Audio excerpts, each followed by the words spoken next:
right, hey everybody, John here again with Empowered Strength, here with Kelly. We're gonna demonstrate some exercises here, starting with our sandbag squat. So with this one, what we wanna do is same idea with our pick. We covered that in another episode here, and we're gonna talk about some modifications. We could use a box to start from if that's an issue for people, just to show that example. Get that out of the way. We're just gonna have Kelly do a pick here, and she's gonna bring the bag into her lap. We're gonna talk about lapping it and then getting into a squat position, okay? Let's try that. So hands underneath there, bag in the middle of the foot or so, pulling that bag up into the lap, sitting down into it. So what she can do is clasp her hands and either go here around the body. That's kind of a smaller bag for her. She wants to be fairly upright. There's some different techniques with this to start the squat. Some people will use a little bit of a bounce technique, but we want to be more purist here and work on it basically like a hybrid between a front squat and like a Zercher squat. So she's going to squeeze that thing really hard against her top of her sternum here, like her collarbones, as high as she can have that. Let's do a few squats while she's at it and squeeze, stay as upright as she can because that bag's pulling her forward. Let's turn to the side once and do a few more.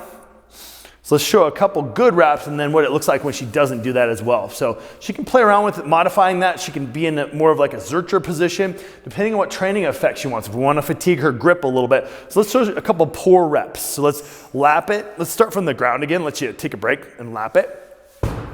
So she's gonna lap this and do a poor rep with it really low and kind of falling down. She's just gonna do this and let it kind of fall out.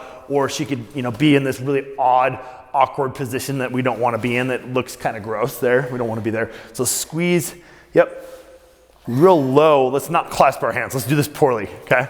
Yeah, something like that. Try one more. So we don't want that. Pretty obvious, right? So let's show another good rep. So go ahead and sit down once, and then we're gonna lap it. She's gonna find where she's optimized for that. So if her focus is on her legs and more the total body effect, she's probably gonna clasp her hands or do something to hold on to it here versus just squeezing it. She can also go over the top of this, especially to train for more atlas stones, or if she's gonna train to bring the stone more up into more dynamic position or shouldering it, she could do some different things with that as well. So right here, boom, over the top, and she can squeeze and stand up with it. Try to step a little bit straighter even if she can. Yep. Go ahead and rest.